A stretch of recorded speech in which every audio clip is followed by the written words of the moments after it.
Can't escape from the love, it's yours. It's yours. Can't escape from the love, it's yours. When I look at you, it's like I got the whole room. Hey everyone, how's it going? Welcome to Lockdown Tuesday. I hope you guys are having a wonderful and amazing Tuesday. Now, what is different about today? There's three things that are different, of course, and some are more important than the other. Number one is I don't have a mic in my hand, which means we got this new wireless mic. Cool. Second thing is it looks like I'm in my study. Well, probably not a study, but I got a lot of books here. But guess what? They don't exist, right? So we got this new green screen over here. But the most important thing is this bubble. No, I'm just kidding. The most important thing is I got a haircut. My roommate cut my hair the other day, so I'm really happy about this. He did a very good job looking at it through YouTube. Wink. All right. So today, what is my what is my bubble tea for today? It is Assam black milk tea with 0% sugar. And honestly, it's still a little bit sweet. I think there's sugar in here. And it's got like multicolored bubbles. I'm not sure if these, I didn't know these even existed. There's red, yellow, and I think there's green bubbles here too. So everyone grab your bubble teas, grab your lattes, grab everything that you have, and we're gonna have a great time today in today's Lockdown Tuesday, the story of Samson. So I know that everyone knows this super famous story in the Bible, and it's not just a super famous story, it is a superhero story. Now, nowadays, superheroes are everything, right? Iron Man, Spider-Man, Superman, Aquaman, Batman, Wonder Woman. There's all these superheroes everywhere. Everyone loves to see these, okay? Now, today's story, the person that is closest, the superhero that we know that is closest to today's story is the Hulk, okay? Like today, we're gonna talk about someone powerful. And we're talking about him ripping apart lions and also like killing 1,000 people with a bone, right? So it's crazy, okay? So everyone, let's listen to the story, the famous superhero story of Samson. So who is Samson? Samson Samson, this story takes time when the Philistines, which are the enemies of Israel, had been basically fighting and oppressing Israel for like 40 years. Can you imagine that? For 40 years. So what happens was there's these parents, childless. Angel comes and says, dudes and dudette, you are going to have a child. And the one thing I have to tell you is that child can never cut their hair. Crazy, right? So what happens is they have this baby. And with this child, the child begins to grow up, and the Spirit of the Lord is with Samson. The baby's name is Samson. And this kid grows up to be this super strong and powerful person. Now, what's going to eventually happen? There's a couple of crazy things that happen, okay? One day on his way, he's traveling somewhere, a lion jumps out of nowhere, right? And of course today, if you want to see a lion, you go to a zoo. Back then, lions are like wild. So they just jump up, lion comes up, right? And then it turns into like Incredible Hulk. Hulk smash comes out. And it says, take a look at this verse. This verse is crazy. It's in Judges chapter 14, verse 6. And it says that so powerfully, he ripped the lion apart. I don't know how that's possible, but here's the thing that's kind of crazy. He ripped the lion apart with his bare hands as he might have torn a young goat. Now, I'm not sure anyone here has torn a young goat before, but I don't think that's easy either. But he tore a lion like a young goat, which means that he's pretty strong. Because maybe when he was younger, he was tearing young goats. But now that he's older, he's tearing lions apart. Okay, so this is kind of interesting. This guy's powerful. Then, what happens is he gets married. And at his wedding, there's like these 30 Philistine people. He marries a Philistine woman. 30 men there. And he says, guys, let me give you a riddle. And if you guess it right, we'll wager 30 sets of clothing. This is a lot. He gives a riddle, and they can't get it. He says, I'll give you 7 days. But on the last day, these men went to his wife and basically told her, we're going to kill your family unless you get us the answer. So she begged and begged Samson. Samson gives her the answer. She gives it to the guys. And when it's time for him to say, hey, what's the answer to the riddle? Since they had the answer, they said, boom, this is it. And now he was pissed, okay? So the Hulk's anger comes out, and he goes down into another town, and he beats up 30 people, grabs their clothes, and gives it to them. And he's so angry, he just goes back home. So this is wedding day, right? After his wedding, boom, beats up 30 people, pays the wage, so angry he goes home. So what happens next? After his Hulk smash and beat up 30 people, it gets even crazier, okay? So what happens, it's even crazier, is later on, he kills 1,000 people. So we're talking superhero, and this is not just Hulk smash, it's like Hulk atomic bomb, okay? Take a look at Judges chapter 15, verse 15, and it says, he finds a fresh jawbone of a donkey, right? So imagine this donkey has a, the jawbone's about this long. He gets a jawbone of a donkey, and he kills 1,000 people with it. This is how strong he was. 1,000 people with it wasn't even a sword. It's with the jawbone of a donkey. So here we go here. What happens is he kills 1,000 men. And what happens is, now we go towards the end of his reign. And he reigned for about 20 years. And I gotta tell you something is, every superhero or every person will always have a weakness. There's no such thing as a person who has everything as a strength. And this person has a weakness. And Samson has a weakness, like every other superhero. Think about this. Iron Man, what's his weakness? Was his ego. Tony Stark had an ego. What about Captain America? Too patriotic. What about the Hulk? Was his anger. Thor, and all these different superheroes, they had their weaknesses. So my question is, what was Samson's weakness? It was women, like pretty women, okay? So here he is, and his weakness is woman, right? Just like everyone else, and one day he finds a prostitute, and I'm gonna say that this is not the only prostitute he's been to, but he falls in love with a prostitute, and her name is Delilah. So here is Delilah, beautiful girl, and he would meet up with her night after night. And what happened was, the Philistines, they hated Samson, but he's just too strong. So they find out that Samson has fallen in love with Delilah. So they're thinking like, hey, Delilah, come on. We will give you like over 5,000 like silver shekels of silver, right? We'll give this to you if you find out what makes him weak.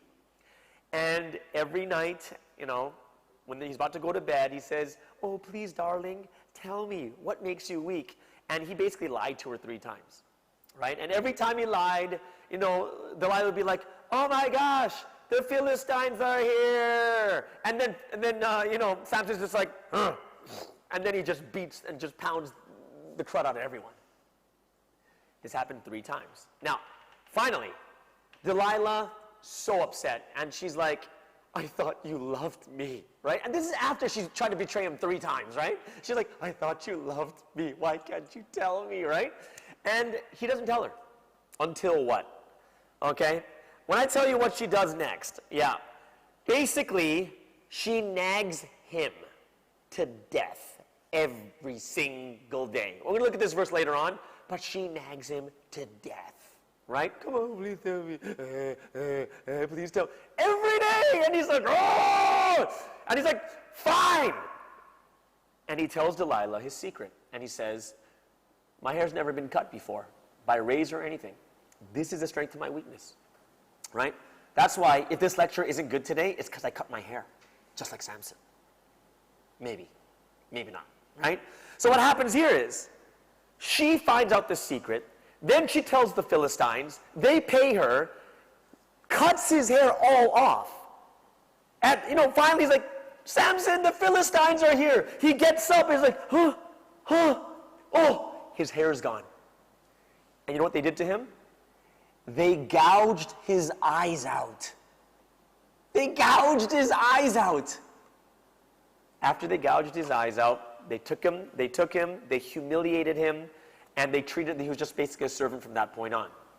The very, very end of his life, what he eventually does is, everyone knows the story, he basically, they brought him out for show to humiliate him in front of all the leaders of the Philistines, and basically he pushed the pillars down, and the whole roof fell on all the leaders. And they said more died at that time than any other time, but he gave up his life for that. Okay, so here's an interesting story about this super strong guy. You'll find it in the book of Judges from chapters 13 to 16. Very interesting story. So what we're always trying to figure out is what can we learn from these stories, and we do this every single week, right? One of the things we really need to learn is I'll tell you this. One of the hard parts about us is when we're learning the Bible, it's really hard to make it relevant to our life. And it's hard to say, oh, it's so boring because it's just a bunch of stories. It only becomes exciting, it only becomes relevant when it applies to you. So, let's talk about how this story applies to you. Now, one of the things that a lot of people tell me about the book of Samson, those who've read the Bible, they're like, this dude is not a hero. Like, say, King David was considered the best king ever. He fell in love with a married woman, got her pregnant, and killed the husband. Does that sound perfect, or does that sound weak? Solomon was wise, but he had 200 wives and 800 concubines. Can you imagine having 1,000 women nagging at the same time? Ugh. What about Moses? Moses had a speech impediment. He couldn't speak well. And he didn't, even when God told him, he didn't want to speak. So he made Aaron go. Noah got drunk and naked in his tent. Oh, right? And these are all God's people. When you kind of look at all of God's people, and when you even look at Samson, God is always using these weak and broken people. And the thing that I want everyone to understand first from this story is what? Is anyone really that great? Is anyone really that great? No one's really pure. No one's perfect, which means that if God were to only use good, perfect people, God could use no one. There would be not a single person that God could actually use. So I want you to think about this is, the first lesson I want you to learn today is, no one has to be perfect to do great things. Not even for God to use you, you don't have to be perfect. Because a lot of people, they sit there beating themselves down and they say that, oh, I'm lacking so much, I'm so not worthy. Look at me, how can I do something great in this life? Regardless if you believe in God or not. Even if you don't believe in God, how many times have you looked at yourself and said, what, can I really do something like that? Could I really be a bigger person like that? Could I really do, what can I really do? I might as well just live in this job, doing this type of work. And then later on, I know a bunch of Christians that complain like this.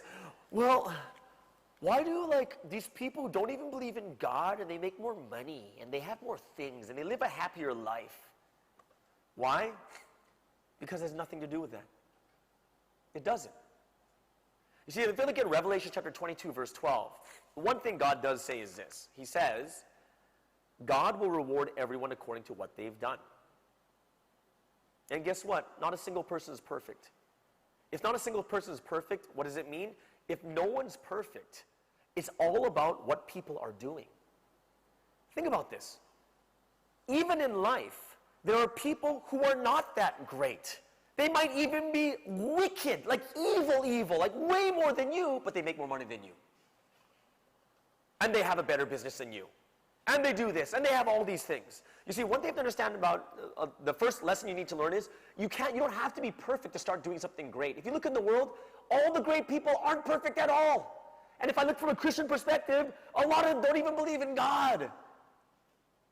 Does it require you to be the greatest, perfect, with no lackings, and then that's when you can do great things?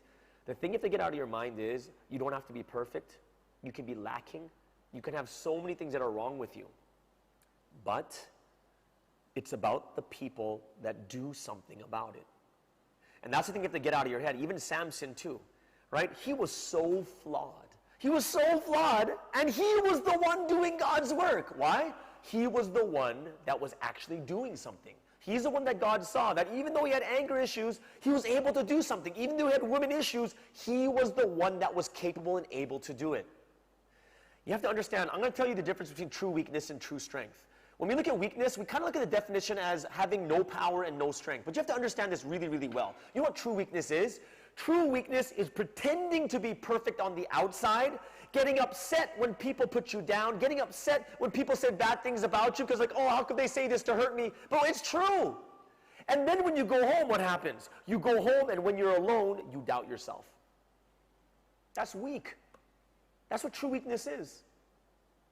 On the outside, it's all fake. But when you get home and when you're by yourself, you think nothing of yourself. But what is true strength? And the thing I want to talk to you a little bit more today about is true strength is when you accept and acknowledge your weaknesses. But what does that mean, right? Accepting and acknowledge your weaknesses means what? I know and I acknowledge that I'm weak in this. And if you truly accept and acknowledge what you're weak at, and if you truly accept and acknowledge what the things you're not good at, when someone says to you, hey, you're not good at that, and you'd be like, I know, yeah, I'm pretty bad at these things, right? Yeah, I do. I have a temper.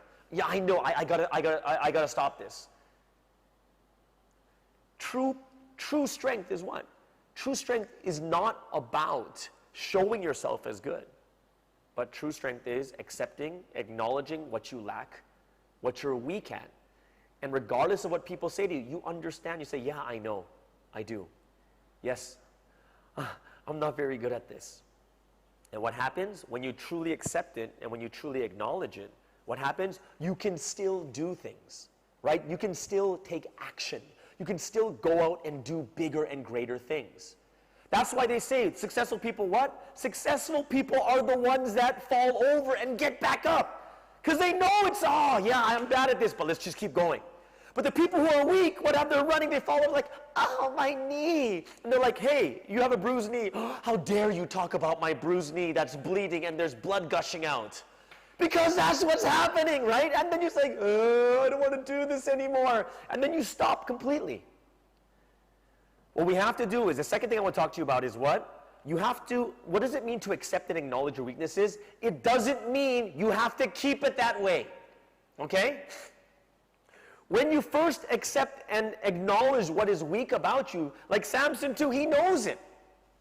And guess what? When people say, hey, you shouldn't be going to prostitute, he'll be like, I know, leave me alone. And because of that, whatever God wanted him to do, he could still do it over and over and over again. But here's the thing. You can't just accept and acknowledge. The next step that has to happen, and this is where Samson's biggest mistake came, was the next step is, if you look at Romans chapter 12, verse 2, it says what? Do not conform to the pattern of this world, but be transformed by the renewing of your mind. Which means what? It means that after you acknowledge, the next thing you have to do is change. That's what has to happen next. You've got to change. You've got to transform. Because I tell you this, eventually your weaknesses will catch up. Eventually they do. What was Samson's weakness? Even before, he's like, hey, I like that woman. Let's marry her. Oh, I don't like her anymore. And then he goes back home. Later comes back. Hey, I thought she was mine. But it's like, dude, after the wedding, you went home. You were so angry. And then now you're going to come back months later and now you're going to claim your wife again? That's crazy. And there's another problem. The same thing happened all the time. But since he couldn't transform his mind, because he couldn't change his weaknesses, what happened? In the end, that weakness caught up to him, and that's what caused his downfall. He relied only on that one strength. And what happens is, it happens to us too. Sometimes we're good at something. And when we're good at something, we rely so heavily, and we only do that one thing, even though we have these weaknesses and we don't even touch it. And what happens eventually is what? You rely so heavily on that strength, you're blinded by the weakness. And you think you're invincible. So the success of your past blinds you of your future.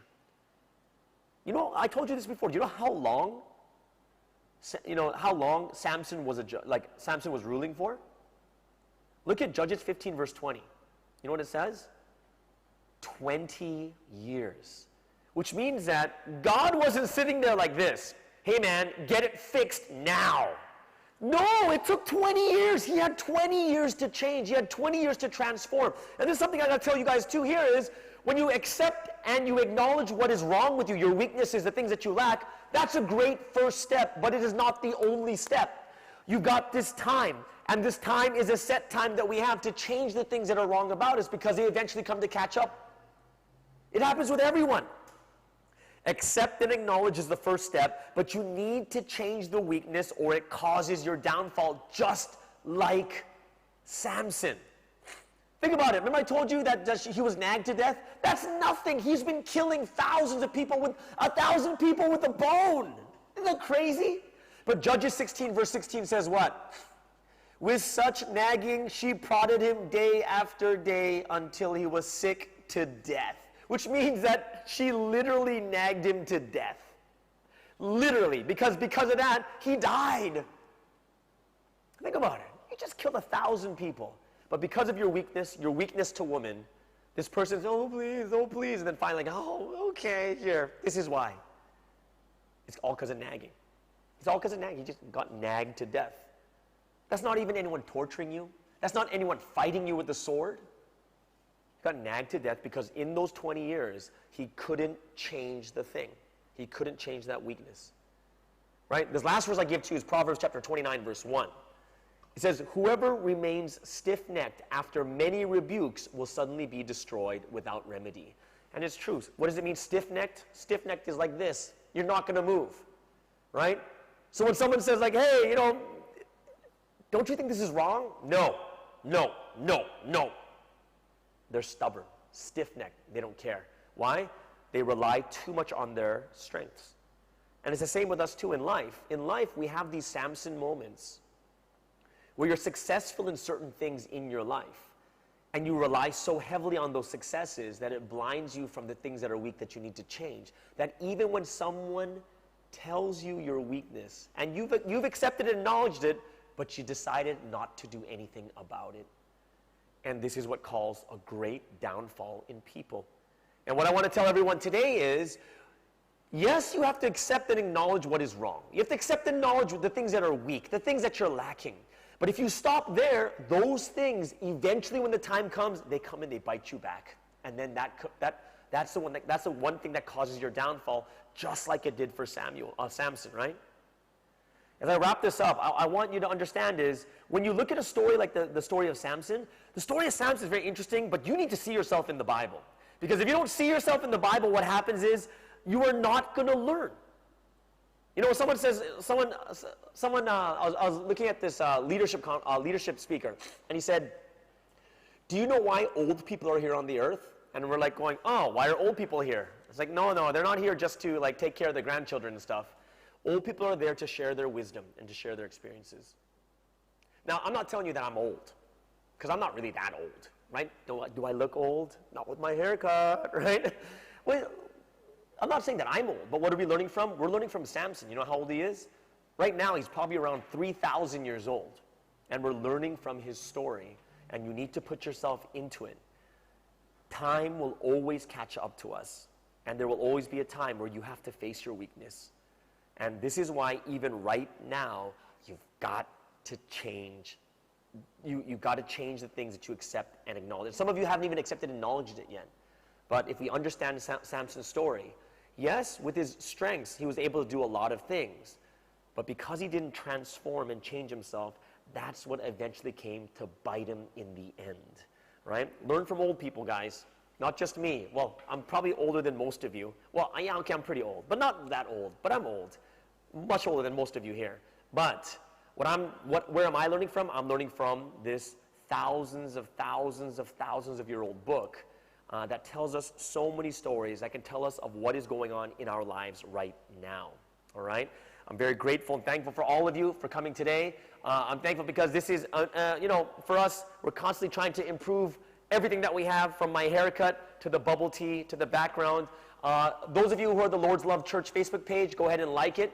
And also for those of you who want to listen to more of these Lockdown Tuesday videos, you can subscribe to our Espresso with Sky YouTube page, and we're going to put it in the chat room right now, so you can just click in and subscribe and press the bell, because we are going live on both Facebook and the YouTube channel.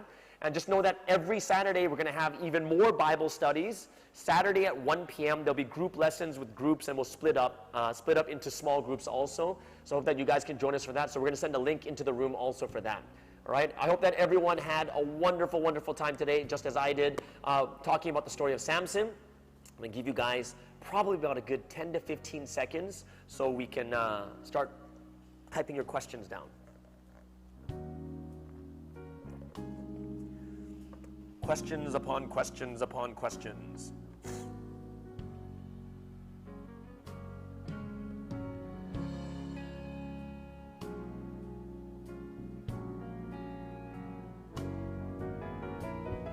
And Gabriel, thank you for the compliment on my hair. Thank you. All right. So let's go into some of these questions. Remember, keep writing your questions in the room if you have any questions at all. let's start out with the first question from Lin Yi in KL. Okay, so the first question is, what do you mean by accept and acknowledge your weaknesses? Okay, so this is where, have you guys ever heard of like Alcoholics Anonymous, and you hear about people who go to drug rehab and stuff like this? One of the first things that we have to do in order for us to resolve our issues and our problems that we have, the very first thing you have to do is acknowledge it. You have to accept and acknowledge that I have a problem. And that's one of the first things they do. Because as long as you don't acknowledge it, you will always deny it. You have to verbally accept and verbally acknowledge that you have a problem, right? When you do this, you will realize, oh my gosh, then you can't go away from it. But as long as you keep denying it to yourself, what happens next?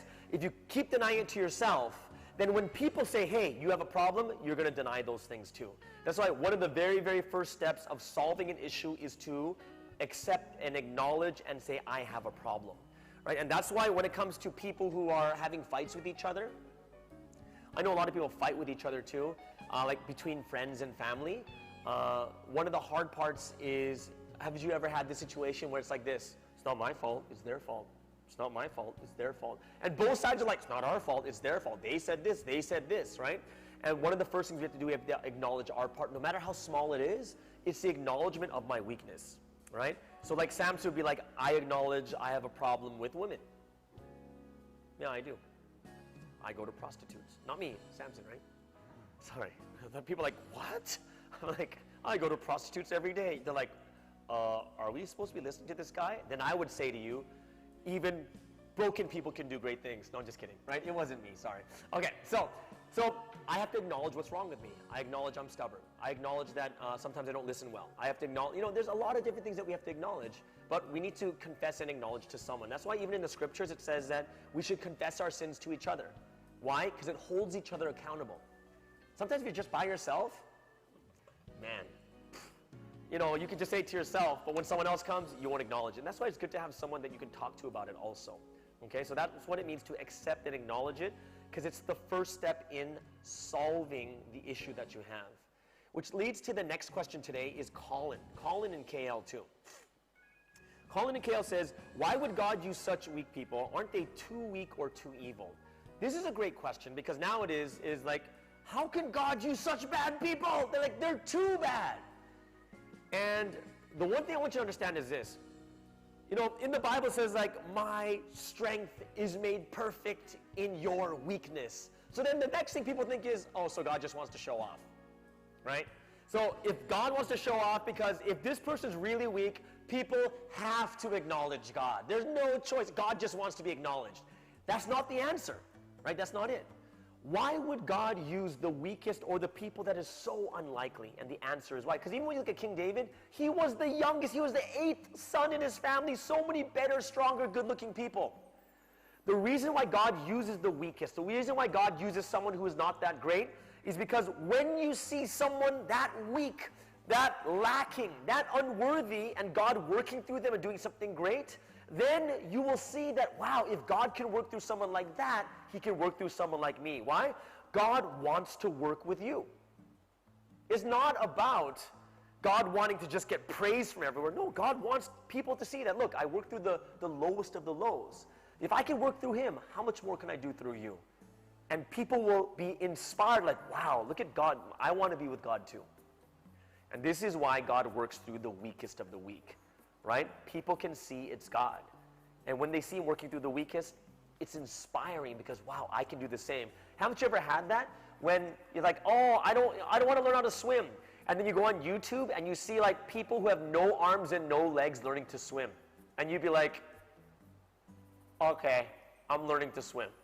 You get inspired by it because it's someone less fortunate or someone kind of not as fortunate as you, right? And it inspires you to do more. Great. Thank you so much, Colin, for that great question. Let's go to Joyce in Penang. Joyce in Penang says, how can we identify our weaknesses and our strengths? Okay, so for myself, I know that a lot of people know their main weaknesses. And some people know their main strengths. And it really depends on how much you've actually done in your life too. Like when you're a lot younger, you may not see the fruition of your strengths and weaknesses. Everything might be kind of equal, right? But one thing I do think is a very healthy exercise to do is you should talk to people who are very, very close to you or people you trust. Like, for instance, go to your teachers, your professors, people who work with you. Hey, what do you think my strengths are? Ask. Ask people. Because sometimes we can't see ourselves, or sometimes we're too negative about ourselves, so we kind of only see weaknesses, but you should ask people about your strengths too. Hey, what are my strengths? What do you think? But ask people you trust, whether they're best friends or good friends, or ask people like you have like a mentor, someone you look up to, because these are people that will definitely give you really, really good feedback for your benefit. So if you want to identify them, a lot of times, well, when you get to my age, you kind of have an idea what your strengths and weaknesses are, because I've already experienced my weaknesses hurting me, and I've experienced my strengths like giving me power or me doing well. But when you're a lot younger, it's sometimes hard to see them because it's still growing. But one thing I do recommend is mentors, people you really trust and admire, ask them about your strengths and weaknesses, or ask people that are very close to you. Okay, and that's another way you can identify strengths and weaknesses. Okay, Gabriel in PJ in Petalingjaya, I believe. Gabriel says, how am I able to change someone's perspective on something if the person had this kind of perspective since the beginning? The person would not accept their flaws and always thinks they are right all the time. Wow, are you talking about me? Are you talking about me, Gabriel? All right. So, yeah, I understand there are going to be people like this, and one thing I do want you to understand is not everyone is ready to accept their weaknesses at any given moment. And someone gave me this very, very great parable, how to check if someone's ready or not. And my senior pastor once told me, he says, how do you know if someone's ready? If the timing's ready for them? It's like steaming potatoes in this steam pot, right?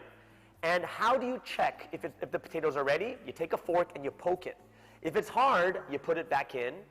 But once it's soft, you can poke it in, then you can take the potatoes out. In the same way too, we can't expect people to be ready in our time, right? People all have their time. Sometimes people have to face failure because of their weaknesses, and sometimes people just have to go through a difficult time or realize themselves. So it's something that I do think that we want to be able to wait for the potatoes to soften, and every once in a while just check it. If it's not ready, don't worry about it. Put the lid back on, let them steam a little bit longer, right?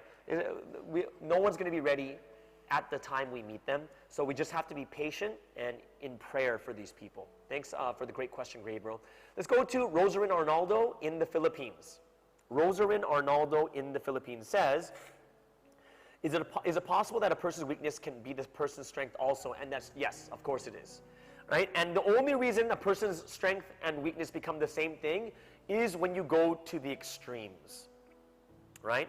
For instance, if mine is confident, if I rely too heavily on my confidence, I can become overconfident, and then it becomes my weakness. Right? That's what happens, because people's strengths become their weaknesses because they go too far into it, relying only on that one thing. I'll give you an example that may not seem like it has any relevance, but I'll show you how. Imagine in your whole life, this is what happened in Korea. When I was in Korea, I was teaching in universities, like these success lectures, teaching about the Bible. And what happened was, in this one school, there was a major, right? One of the programs there was for stewardesses, because it's a very big thing in Korea. And what happened is one of the girls there didn't get into the course for becoming a stewardess, and they committed suicide. And what happened was, that was everything to them. There was nothing else. They put all their eggs into one basket. And when it didn't work out, it became the most crushing thing in their life. In the same way too, just like Samson, he relied only on that strength and that physical power that he had, and all the glory and praise people gave him, and it puffed him up that became his weakness. Why? He's like going, come on, like what? You know what my weakness is? Cut my hair. But don't worry, I could break out. Even though he knew that was his biggest weakness. So strengths do not have to become your weakness. They become your weaknesses because you over-rely on that strength, and that changes into a weakness, okay? Natasha? Let's go to Natasha. Natasha T. I'm not sure where you're from. Maybe Natasha. Maybe from Indonesia, I think. I don't know. Philippines? Malaysia? Singapore? Doesn't matter. Okay. Well, it does matter. I'm sorry. I mean, like, I'm not saying you don't matter. Okay. Natasha says, I realize that there's a lot of things I need to change, my weaknesses, but how to prioritize things I should change first. So one thing I would do as a good exercise is if you know your weaknesses, right? You realize like, oh, like this is great. You said you realized your weaknesses. I would write them down on a piece of paper. I would. Because wow, that'd be great if you could recognize almost a lot of them. Recognize all of them and pick your top 3. Or maybe even, yeah, pick your top 3 of your weaknesses that you think would be the most, would affect you the most negatively in your life. And from those, you want to, you might, if it's a top 3, you might want to work on just any one of those 3, or you can go a little bit more in depth with those 3 weaknesses that you have, and you can kind of pick the top 1, 2, and 3 and what to fix first. And I'm going to be honest with you, fixing weaknesses is something that has to be conscious and deliberate. It can't be just say, oh, I got to fix this, and then you kind of go off and do whatever you want. It has to be very, very deliberate and conscious in your mind that you're going to fix it. Like write it on your hand, impatient, right? Or get, you know, those rubber bands that say you're impatient, right? Or write it on your forehead so every time you look at your phone, you'll see you're impatient. You know, whatever it is to remind yourself that you have to consciously and deliberately change that one thing. Because if you don't do it consciously or deliberately, because this is even bigger thing. Because you already recognize a lot of your weaknesses, but a lot of times people just recognize it, and like what we said, there's no transformation. But you need to meditate over it. If you're spiritual, you want to pray over it, and you want to start one by one, right? And I would definitely work on it week by week. I'll definitely work on it week by week. Yeah. So yeah, I'm actually really amazed that you actually recognize your weaknesses, but order them and prioritize them the best you can, and work on them one by one. Cheris Chung in Sabah. Okay. Oh, I know Cheris. I think I know. I know Cheris. Okay. How to cope with someone that would never admit their weakness. Okay. How do you cope with someone that would never admit their weaknesses? Okay. So, what is the reason why it's frustrating? The reason why it's frustrating because you're expecting them to change. Which means you have an expectation, right? You have an expectation that they have to change right now. But I'll tell you one thing, I've had conversation with some of my friends and we talk about the things we want to change, but even after 3 months, we'd still make the same mistakes. But we remind each other. It takes time. But if that person doesn't even want to admit their weaknesses and don't even want to admit their mistakes, one thing you have to understand is if you have the expectation that they have to change, you're going to get so frustrated. Do you know why parents don't get so impatient with their children? It's because they're children. If a child gets up for the first time to try to walk, do you think if the child falls down, you're going to be like, you stupid child, how dare you fall on the first time when you try to walk? Or would the parents be like, hey, oh, it's okay, and you pick them up again. And when they fall over, you pick them up again, even if it's 100 times, because you understand it takes time for them to learn how to walk, you're going to be very patient with them, right?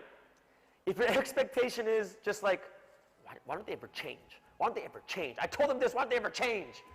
That's when you get super frustrated and angry. And the one thing you have to understand is your expectation can't be they're changing right away. And sometimes it has to do with you accepting the way they are until the time is right. Remember, there is a time for everything. And for some people, you have to wait for that time to come. And especially if it's someone you really love, like say family, like a brother or sister, or parents or whatever it is, it's going to take a little bit more time. It just needs a little bit more time. But don't go with the expectation that they have to change. Think of them as way back in 2002, which is like 18 years ago. My pastor told me what's the way that he was able to put up with people that were so frustrating, and he says, think of them as cute puppies. And if you think about the cute puppies, you can never get so angry at them. Like, oh, right? They don't admit their mistake. Oh, right? Because they're cute puppies, right? So that's another way, another thing you could try. Okay. All right. Thanks, Cheris, for that question. I hope that, got to kind of switch and flip that expectation. Let's go to Young Chung in KL. Someone says follow your passion, but someone says follow your talent. Are the passion and talent the same? Which one should I follow? And I'm gonna be very, very honest with you. You don't have to follow your passion, and you don't have to follow your talent either. Like you just gotta, I want, you gotta think very, very reasonable about yourself. You do. You have to think very reasonable, because some people like say they want to be like a basketball player, but they're like 155 centimeters, and they're not athletic. Like, that is something you have to reasonably think about. Reasonably, right? Because even if my passion is basketball, and I'm like 5'1", I can't jump. I'm not that fast. I'm not that strong. And I'm going to go to the NBA? I don't think so. It doesn't make any sense. Like, even for myself, I was on the high school basketball team, high school captain of the basketball team. When I came to university, I already, in my last year of basketball, my senior year, I was still I was the captain of the team, but I was like, no, I'm not going for athletics. I'm done. Why? Because I already know I'm not going that path. I already understood. I understand myself. There are some passions that can lead to success, but you have to discern really well. Yeah, if someone just says follow your passion, yeah, that's not the right answer either. Passion, talent, skills, right? Like and then you're the abilities you're born with, or like when it comes to basketball, your height does matter. It really does. All these things you have to put into consideration, and you have to discern, right? Sometimes your passion and your talent is the same thing, which is great. But sometimes your passion and talent doesn't lead to the success that you want. Oh, I want to write books. And sometimes it's going to be very, very hard for you to be making a big living. And if you have 17 children, you probably couldn't be a book writer. Probably not. Yeah, you're not going to make a lot of money, right? So it's the things that you have to discern yourself, looking at the full situation. Yeah. If people just say follow your talent, that is not the right answer, because sometimes it's not your passion's not enough. It's not. You have to be very, very reasonable and rational with your decisions, right? That's why some people I'll say follow your talent. Some people I say no, because some people have a very genuine shot if they work really hard. They become someone famous, or they can do really well in that industry. But there's some people you're just like, no, you should think about this rationally. Yeah, and I'm not here to destroy people's dreams or their passions. No, people have to think about it carefully. Why? Because more people fail than succeed. By far. By far. Okay? So I hope that, I'm not sure how old you are, but sit down, look at everything. And one thing that the Bible does say is you got to count your cost. Right? Before you go to battle, you got to count how many men you have. You got to count the cost of what it's going to take to win this battle. But if you don't have enough, it's better to send someone to make a treaty, right? Rather than go and fight instead, okay? Let's turn to, last question today is from Ganesh Ko. Wow, very, very big question. Why do people feel burdened, okay? And I'm gonna tell you there's two reasons. Number one is externally someone is putting too much on you, so you feel burdened. Right? So it's too much for you to handle. There's only 24 hours in a day. You can't fill it with 25 hours of work. And I'm including 8 hours of sleep, right? So you can't put 25 hours of work into a 24-hour day. It just doesn't work. So sometimes people put too much on you, right? Second thing is this. Sometimes people get burdened is because you don't believe in yourself. It's like what we talked about today. People think they're unworthy. They're kind of like, oh, but I have these weaknesses. I'm worthy. I'm like this. Oh, and this really, really difficult. Oh, it's so hard for me. Oh, why is life like this instead? And people are going to sit there and say, and a lot of times sometimes it's because of yourself. It's because of yourself, right? So in other words, you have to realize you have to recognize whether it's an external thing or an internal thing or a bit of both. Right? And one of the things that some people have a hard time doing is saying no to new responsibilities. You got to be able to say no.